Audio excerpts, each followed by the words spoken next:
Welcome to public court news.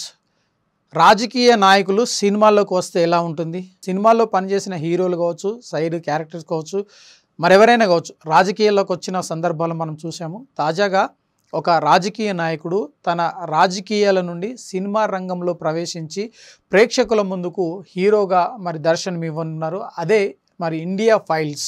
సాధారణంగా మనము Kashmir files విన్నాము, లేదంటే కేరళ ఫైల్స్ అని డిఫరెంట్ పేర్లతో సినిమాలను చూసిన సంఘటన మనకుంది, మనకు తెలుసు. అయితే ప్రత్యేకంగా ఈ సినిమాలో ఇండియా ఫైల్స్తో ప్రేక్షకుల ముందుకు వస్తున్న ఈ సినిమాలో అద్దంకి దయాకర్ తెలంగాణ రాష్ట్రంలో కాంగ్రెస్ పార్టీ లీడర్గా, దళిత నాయకుడిగా, లేదంటే ప్రజలకు సుపరిచితమైన నాయకుడు, తాను ఇప్పుడు రాజకీయాల నుండి సినిమా రంగంలో ప్రవేశించి ఒక హీరోగా తన అనుభవాన్ని పరీక్షించేందుకు అవకాశం అయితే లభించింది. అందులో భాగంగానే ఇండియా ఫైల్స్ చిత్రంలో ఆయన హీరోగా పరిచయం అవుతున్నారు, ప్రేక్షకుల ముందుకు వస్తున్నారు.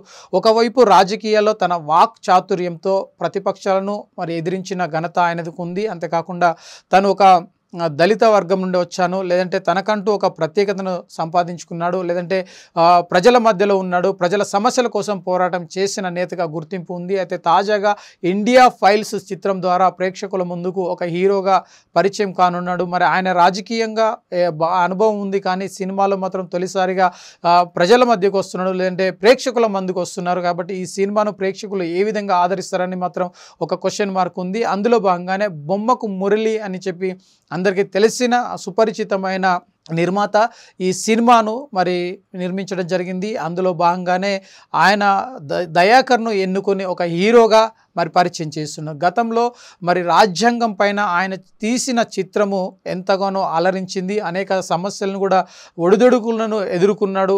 అయినప్పటికీ మొక్కవోని ధైర్యంతో ఆ చిత్రాన్ని విడుదల చేసి ప్రేక్షకుల నుంచి ఆదరణ పొందాడు. అయితే తాజాగా ఇండియా ఫైల్స్ చిత్రం ద్వారా అద్దంకి దయాకర్ను ప్రేక్షకులకు హీరోగా పరిచయం చేస్తున్నారు. కాబట్టి ఈ చిత్రం ఏ విధంగా ఉండబోతుంది, ఇండియా ఫైల్స్ అన్న ఆ టైటిల్ని ఎందుకు ఇవ్వడం జరిగింది? గతంలో కాశ్మీర్ ఫైల్స్ అని చెప్పి ఒక చిత్రం వచ్చింది, అనేక ఒడిదుడుకులను ఎదుర్కొంది, అక్కడ జరిగిన సంఘటనలు కావచ్చు, చరిత్రను కూడా మన ముందుకు తీసుకొచ్చింది. కానీ ఇండియా ఫైల్స్ అనే చిత్రం ఏ విధంగా ఉండబోతుంది, ఈ కథ ఏంటి, దాంట్లో కథ ఏ విధంగా జరుగుతుంది అని చెప్పేసి, ఏ విధంగా ముందుకు సాగుతుంది, ప్రేక్షకులు ఏ విధంగా ఆదరిస్తారా లేదా అన్నది పక్కన పెట్టినట్టయితే, అసలు ఈ చిత్రానికి ఇండియా ఫైల్స్ అనే నామకరణం ఎందుకు చేయాల్సి వస్తుంది, ఆ టైటిల్ని ఎందుకు ఇవ్వడం జరిగిందని ఒక చర్చ అయితే కొనసాగుతుంది. మొత్తం మీద ఈ చిత్రం ద్వారా హీరోగా అద్దంకి దయాకర్ ప్రేక్షకుల ముందుకు వస్తున్నారు. టైటిల్ని చూసి ఈ సినిమాను ఆదరిస్తారా, లేదంటే దయాకర్ను చూసి సినిమాను ఆదరిస్తారా, లేదంటే బొమ్మకు మురళిని చూసి చిత్రాన్ని ఆదరిస్తారా లేదని చిత్రం విడుదలైతే కానీ తెలియనుంది.